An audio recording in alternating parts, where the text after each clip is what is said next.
வடகம் வீட்டில் இல்லைன்னா என்னம்மா பண்ணலாம்? கடுகு ஜீரகம் வந்து நீங்கள் தனியாக போட்டு தாளிச்சிடலாம். இப்போ அடுத்தது கருவேப்பிலையும் போட்டுடலாம். அடுப்பு ஆஃப் பண்ணிடலாம்.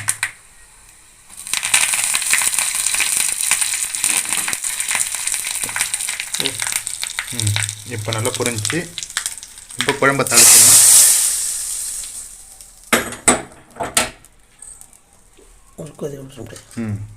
இப்போ அதே அடுப்பில் வச்சு லைட்டாக ஒரு கொதி விட்டுடலாம்.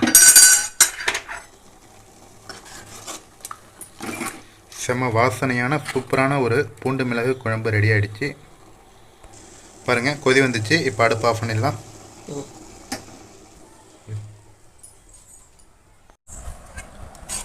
சூப்பராக இருக்குது குழம்பு.